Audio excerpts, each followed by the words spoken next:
Como já visto nas eleições passadas, inclusive agora, nessas últimas semanas também, o ministro do Tribunal Superior Eleitoral, Alexandre de Moraes, afirmou que os responsáveis pelos atos antidemocráticos seriam integralmente punidos, para que casos não se repitam nas próximas eleições.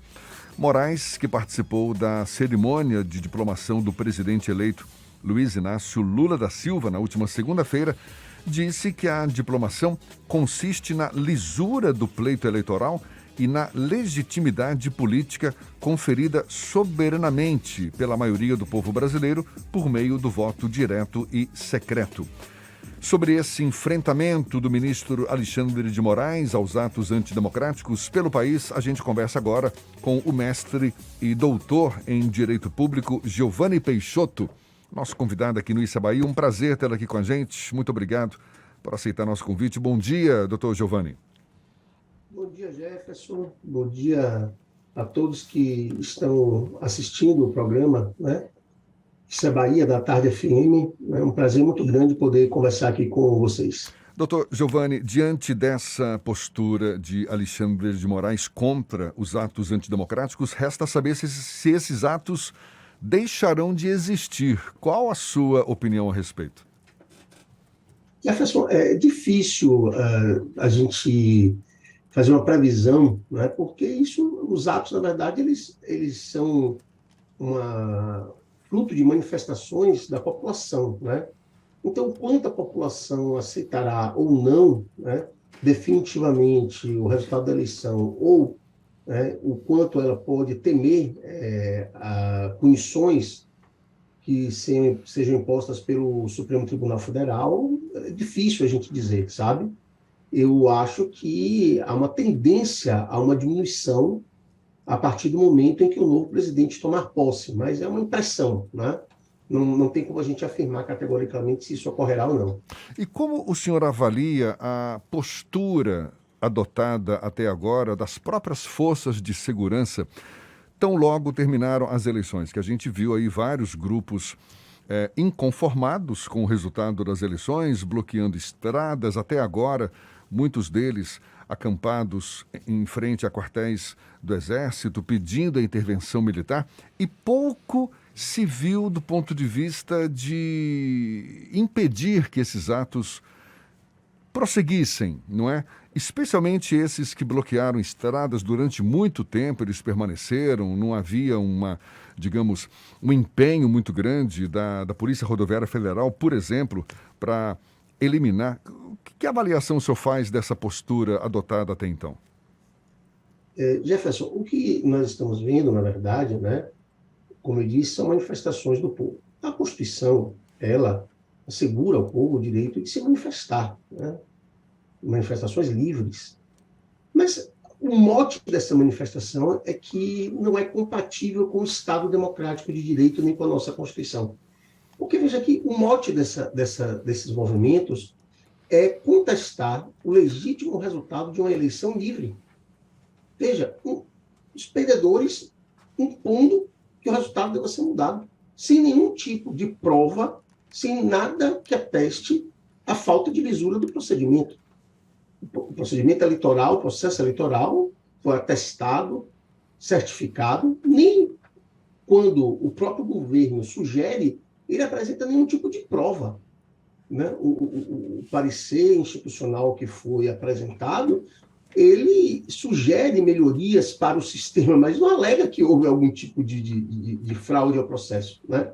Então, nesse aspecto, repare que a manutenção desses movimentos é um atentado contra o Estado democrático de direito. Não são, diversamente do que alguns têm defendido, não são patriotas querendo defender a sua nação. São golpistas inconformados contra o resultado da eleição, querendo mudar o resultado da eleição, né, a partir de uma imposição da vontade deles, contra uma maioria eleitoral que foi que deu a vitória ao próximo presidente da República. Agora, o que não me espanta é a manutenção desses movimentos, pessoas na frente de quartéis, etc. e tal, por uma razão muito simples, porque para que eles fossem afastados, seria necessário mover as forças, né, armadas, a Segurança Pública, a Polícia Federal, a Polícia Rodoviária Federal, que estão ainda sob controle do atual presidente, que para ele faz parte de uma manutenção de uma retórica, de uma narrativa que ele faz sugerir dentro das entrelinhas, né, de que não teria sido justa ou legítima a eleição e, portanto, mantém um povo revoltado, reivindicando a mudança.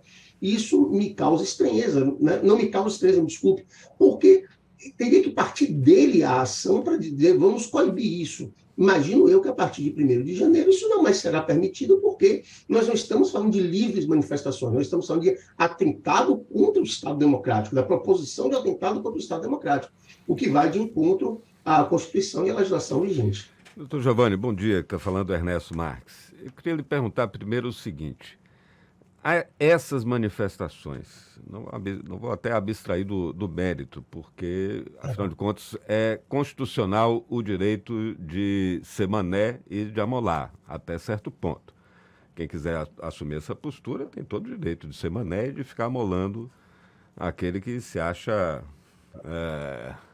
que nesse caso, pelo menos, foi o vencedor, né? Amolar os vencedores, né? O choro dos derrotados. Agora, o que eu queria lhe perguntar é o seguinte, abstraindo aí a questão de mérito, mas na forma, as pessoas que estão nessas mobilizações, elas estão cometendo algum tipo de delito previsto no Código Penal?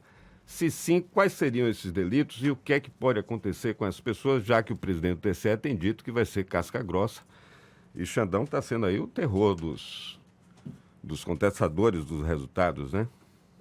Tem cometimento de crime, doutor Giovanni? Bom dia, Ernesto. Ernesto, primeiro eu só gostaria de fazer um comentário, tá? Não me agrada, em hipótese alguma, ver ninguém da magistratura antecipando posições de situações que ele pode vir a decidir. Tá? Não cabe ao juiz promover ação penal, cabe a ele julgar a ação penal. Não cabe ao juiz promover persecução penal, cabe a ele julgar a ação penal. Né? Então, não me agrada essa postura, seja de um ministro do Supremo Tribunal Federal ou do juiz de primeira instância de uma comarca do interior, que fique se posicionando e antecipando. Né? Eu acho que seria necessário um pouco mais de cautela, né? Porque qualquer julgamento doravante vão alegar que já havia uma predisposição amplamente declarada, né, pela imprensa e por ele próprio, né, que a imprensa fez nada além de divulgar o que ele próprio declarou. Então, não me agrada muito essa postura, eu gostaria só de deixar isso registrado. Tá? O que eu posso discutir com você é a questão constitucional. Eu não sou um especialista da área penal, Ernesto, não vou aqui fazer nenhum tipo de prognóstico sem conhecer mais profundamente a legislação penal. Não é, de fato, minha área de atuação. Aí seria interessante consultar um criminalista. Né? Mas, do ponto de vista constitucional, eu quero insistir que as livres manifestações fazem parte de algo extremamente fundamental para a garantia de uma democracia, que é o pluralismo. Mas essa liberdade, ela alcança o direito, por exemplo, de fazer manifestações? Já foram apreendidas armas pesadas com pessoas que estão organizando essas manifestações. Qual é o limite constitucional? Né? O limite constitucional para esse tipo de manifestação. Essas manifestações, elas são protegidas pela Constituição? Quem fez os bloqueios, quem está hoje ocupando frentes de unidades militares, está respeitando a Constituição? Quem pede AI-5, quem pede fechamento do golpe, anulação da eleição, está respeitando a Constituição? Qual é o limite para as pessoas e até quando a gente terá que conviver entendendo essa... Parece que é uma confusão do direito sagrado da liberdade de expressão, né, com excessos. Ou esse limite é realmente confuso? Dá para a gente estabelecer até onde pode ir essa liberdade? Dá sim, Ernesto, dá sim, viu? Eu ia complementar minha linha de raciocínio. Eu, inclusive, Ernesto, já tive a oportunidade de escrever sobre isso, de fazer palestras, e dei uma entrevista recentemente num podcast, uma entrevista de 2 horas de duração, falando sobre liberdade de expressão. Por quê? Porque parece que, da forma como essas pessoas têm colocado, a liberdade de expressão ela é plena e absoluta, ela não teria nenhum tipo de restrição, isso não é verdade. Né? A sua pergunta, muito bem colocada, já conduz à resposta. De fato, há um limite. Há um limite. Então, por exemplo, você não pode, em nome da democracia, pedir o fim da democracia. Veja, seria paradoxal, contraditório e completamente ilógico isso, né? Você aceitar que movimentos em nome da democracia estejam pleiteando o fim da democracia.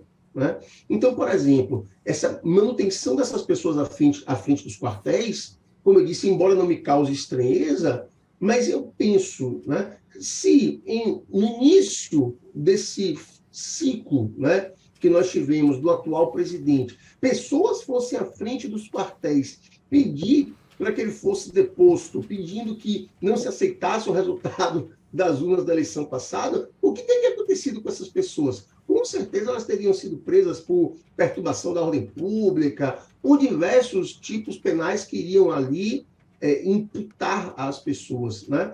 E elas, né, seriam, de uma certa forma, retiradas, mesmo que fosse de forma violenta, eu não tenho dúvida disso. Né? Então, nesse aspecto, veja que é algo que, de fato, causa para muitos uma certa estranheza, porque se está permitindo que eles estejam ali e não deveriam estar. Aí eu lhe digo, o ordenamento jurídico, Ernesto, ele traz instrumentos para que aquelas pessoas sejam retiradas dali, porque não se aceita que estejam pessoas acampadas em frente de quartéis militares. Nunca se aceitou, nem nunca vai se aceitar. Isso é uma página ímpar, né? Fruto, como eu disse, de uma retórica que se faz necessária, né, para esse grupo. Mas, com relação, por exemplo, à paralisação de estradas, não tem sentido, não tem sentido. Né? Você tem que desbloquear, o fluxo tem que se fazer necessário. Eles podem ficar ali nas estradas, fazendo suas manifestações, penso eu, que também, pelo motivo inaceitáveis, né?